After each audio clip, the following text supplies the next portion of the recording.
그날 밤에 주께서 바울 곁에 서서 이르시되 담대하라 네가 예루살렘에서 나의 일을 증언한 것 같이 로마에서도 증언하여야 하리라 하시니라. 살아계신 하나님, 저희를 인도하시는 하나님, 사도행전의 역사를 오늘날에도 써가시는 성령 하나님, 삼일체 하나님을 온전히 찬양합니다. 그리고 하나님의 인도하심을 구하며 인도하심에 깨어있기를 원하며 인도하심 따라 순종함으로 오늘도 삶의 모든 영역에서 열방에서 땅끝에서 하나님 나라 증거하며 하나님 나라 세우며 하나님 나라 완성하는 도구가 되게 도와주시옵소서. 주의 나라가 저의 삶을 통하여 증거되게 도와주시옵소서. 온전히 의지하오며 살아계신 예수 그리스도의 이름으로 간절히 기도드리옵나이다. 아멘. 오늘도 하루를 주신 하나님을 기억하며 하나님을 찬양하며 하루를 시작하도록 하겠습니다. 545장 이 눈에 아무 증거 아니 배워도 믿음만을 가지고서 나아가기를 원합니다. 이 눈에 아무 증거 아니 배워도 믿음만을 가지고서 늘 걸으며 이 귀에 아무 소리 아니 들려도 하나님의 약속 위에 서리라. 걸어가세 믿음 위에 서서 나가세 나가세 의심 버리고 걸어가세 믿음 위에 서서 눈과 귀에 아무 증거 없어도 이 눈이 보기에는 어떠하든지 이미 얻은 증거대로 늘 믿으며 이 맘에 의심 없이 살아갈 때에 우리 소원 주 안에서 이루리 아멘. 걸어가세 믿음 위에 서서 나가세 나가세 의심 버리고 걸어가세 믿음 위에 서서 눈과 귀에 아무 증거 없어도 주님의 거룩함을 두고 맹세한 주 하나님 아버지는 참 미쁘다. 그 귀한 모든 약속 믿는 자에게 능치 못할 무슨 일이 있을까? 걸어가세 믿음 위에 서서 나가세 나가세 의심 버리고 걸어가세 믿음 위에 서서 눈과 귀에 아무 증거 없어도 아멘. 믿는 자에게 하나님을 믿는 자에게 능치 못할 일이 없는 줄 믿습니다. 무에서 유를 창조하신 하나님이 믿음으로 나가는 죄를 오늘도 인도하여 주실 줄 믿습니다. 이제 오늘 사도행전 22장 30절, 즉 마지막 절, 그다음에 23장을 넘어가는 그 장면을 저희가 함께 나누는데 22장부터 오늘 본문, 즉 22장 마지막 30절부터 실은 로마 선교, 4차 선교라고 할 수가 있겠습니다. 1차 선교여행, 2차 선교여행, 3차 고린도까지 갔다고 이제 4차는 예루살렘에서 가이사랴로 가서 이제 바다 항로를 통해서 시돈을 통해서 바다 항로를 통해서 이제 로마까지 가는 이 장면이 되겠습니다. 그런데 아직 오늘 본문에서는 실은 로마로 가지 않은 상황이죠. 가이사랴도 가지 않은 상황입니다. 그럼에도 불구하고 이 3차를 넘어 4차 선교 여행이라고 하는 이유는 바로 천부장은 로마 사람이겠죠. 이 로마 사람 앞에서 이제 복음을 전함으로 이제 천부장을 도구가 되고 또 하나님께서 이제는 예루살렘을 넘어 이 11절 23장 11절에 로마에서도 증언하여야 하리라. 이 출발이 된 장면이 바로 오늘 22장 30절부터 이게 됩니다. 그래서 지역적으로는 아직 예루살렘이지만 이미 로마까지 복음을 전하는 출발을 하는 장면이다.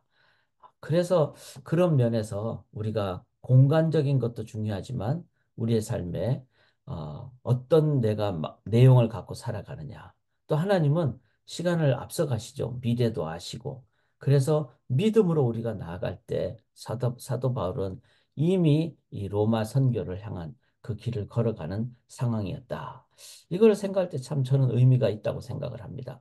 우리는 자꾸 우리의 삶에 지금 내가 여기 살고 있는 땅이 미국이니까 이렇게 생각을 하기가 쉽습니다. 그런데 성령 하나님은 동시에 지금 미국뿐만 아니라 이스라엘에도 또 중국에도 북한에도 동시에 역사하시는 분이시죠. 그러니까 공간을 뛰어넘는 거죠. 또 하나님은 시간의 주인 되시기 때문에 우리가 지금 이렇게 믿음으로 행할 때 10년 후, 20년 후 열매는 반드시 맺습니다. 그런 걸 볼 때 예수 믿는 사람들은 이 믿음의 능력으로 나아갈 때 공간을 뛰어넘고 시간을 뛰어넘고 그래서 하나님의 나라는 진정한 제약이 없이 나아가는 사도 바울이 1차, 2차, 3차를 넘어 그 비전대로 로마까지 이미 가고 있는 그것을 보면서 우리가 바로 믿음으로 살아가는 삶이 진정한 신앙의 능력의 삶이다. 자, 그렇다면은 오늘 이러한 믿음의 삶을 살아가는 것을 우리들이 어떻게 본문은 표현을 하고 있는가? 제가 제목을 이렇게 달았어요. 그 누구 앞에서도 주눅 들지 않고 담대하게 사역하기. 자, 지금은 천부장 앞에서 사역을 하잖아요. 또 유대인들 중에서 대제사장들, 또 제사장들, 또 지도자들, 또 군중들, 사도 바울은 모든 강력한 사람들, 다수의 사람들 앞에 서 있게 됩니다. 그런데도 주눅 들지 않고 담대하게. 왜? 그는 공간과 시간을 뛰어넘어 계시는 하나님의 인도함을 받기 때문에. 그래서 이러한 부분을 좀 더 구체적으로 이렇게 담대한 사도 바울의 사역은 이런 모습이다. 첫째는 사도 바울은 양심대로 사역을 하였다. 여기 30절 한번 보실까요? 22장 30절에 이튿날 천부장은 유대인들이 무슨 일로 그를 고발한지 진상을 알고자 하여.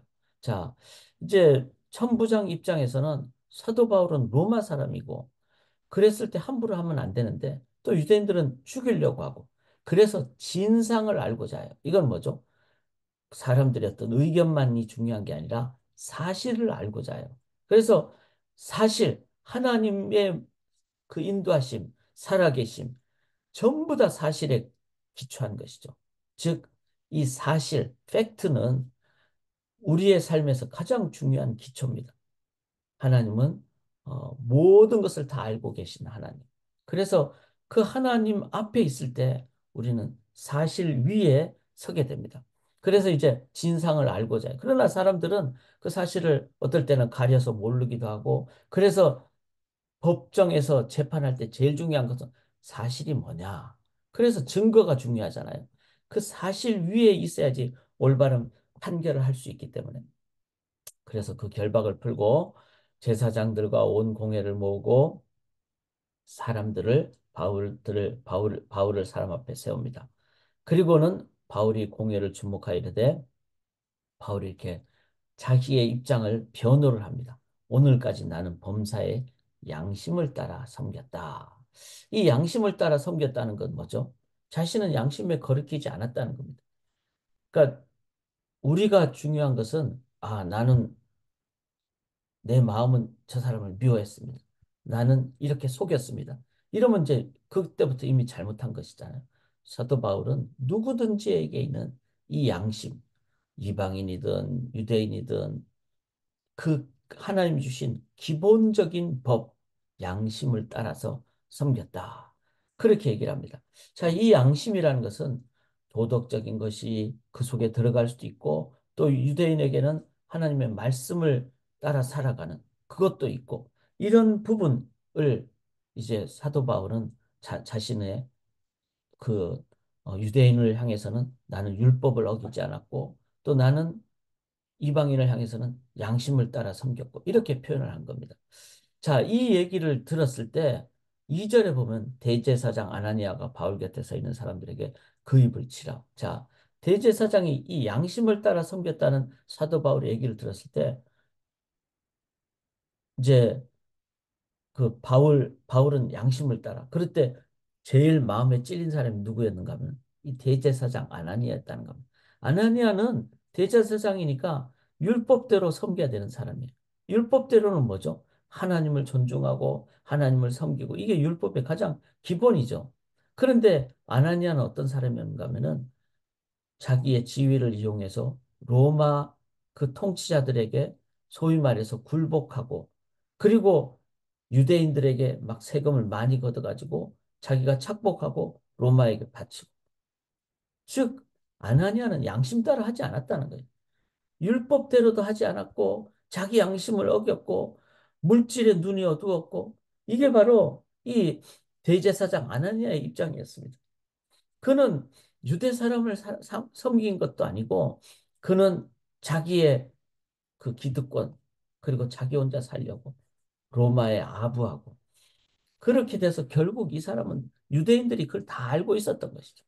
그래서 나중에 AD 66년에 이 대제사장 아나니아는 유대 국수주의자들, 즉 유대의 그 유대법을 따라서 하나님만을 섬기려고 했던 그 국수주의자들에 의해서 살해를 당하고 맙니다. 그러니까 나는 양심을 따라 섬겼다. 나는 하나님의 율법도 구약의 그 의미를 처음에는 잘못 알다가 이제는 제대로 깨달아서 나는 율법의 의미를 잘하고 율법의 본질이 뭐죠? 유대인만 위한 것이 아니라 대제사장, 제사장의 나라가 되도록 한 그 출애굽기 19장의 내용대로 자신은 이방인을 향해서 제사장 나라니까 이방인을 향해 나가는 게 유대인의 가장 본질이죠. 그게 율법의 의미잖아요. 그거를 자신은 깨닫고 양심을 따라 나는 율법대로 그렇게 이방인의 복음을 전하였다. 이렇게 얘기를 사도 바울은 양심을 따라 얘기를 했다는 거예요.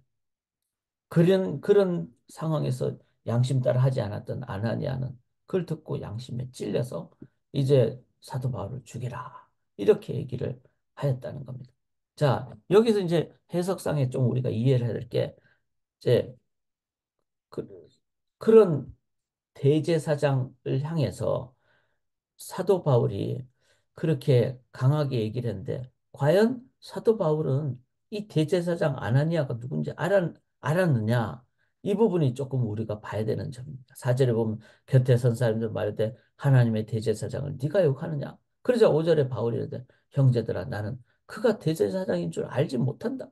당연히 잘 알지 못했죠. 지금은 막 몇 년 동안 사도 바울은 계속 선교 여행을 해오고 있었고, 당시에 뭐 인터넷이 있었던 것도 아니고, 대제사장을 이름은 들어봤겠지만 누군지는 몰랐던 그런 상황이었을 가능성이 큽니다.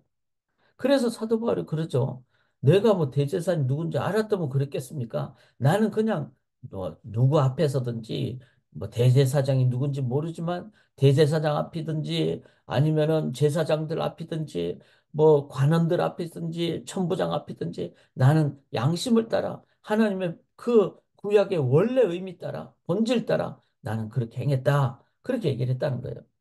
그리고는 사람들이 너 대제사장 욕했다 이러니까 사도 바울이 5절에 너의 백성의 관리를 비방하지 말라라는 말을 나는 그 출애굽기 22장 28절의 말을 나도 안다.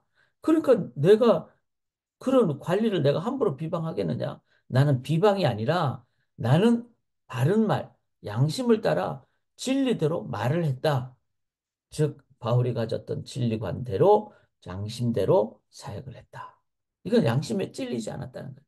사랑하는 여러분, 우리가 사실대로 그 다음에 누구 앞에서든지 그리고 진리의 본질 의미대로 그렇게 내가 지금 살아가느냐. 그게 바로 나는 알지 않겠어요. 그게 바로 양심대로 사역했다는 거예요. 자, 그러면은 우리가 살면서 뭐 죄를 지을 수도 있고 넘어질 수도 있잖아요. 그것도 양심대로. 그거는 뭐죠? 죄를 지었는데 나는 죄를 안 지었다. 이거는 비양심적인 거죠. 자기 양심대로. 내가 하나님 넘어졌습니다. 하나님 나는 이거를 이기적으로 생각했습니다.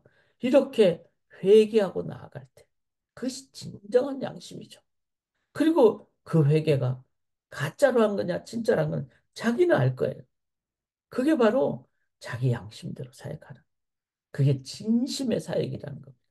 사도 바울은 그런 면에서 진심의 사역, 양심의 사역 그렇게 사역을 하니까 자, 하나님은 아시겠죠. 그리고 자기는 알아요. 그러니까 누구 앞에서든지 떳떳하게 얘기할 수 있는 거예요.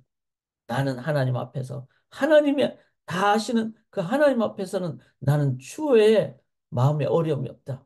나는 양심 따라 진실대로 했기 때문에. 사랑하는 여러분, 이게 누구 앞에서도 주눅들지 않고 담대하게 살아가는 자세입니다. 진정한 신앙인은요, 세상의 지위가 아무리 높은 사람이든지, 아무리 수많은 사람이든지, 하나님 앞에 정직하게 서 있는 사람은 그게 코람되어져.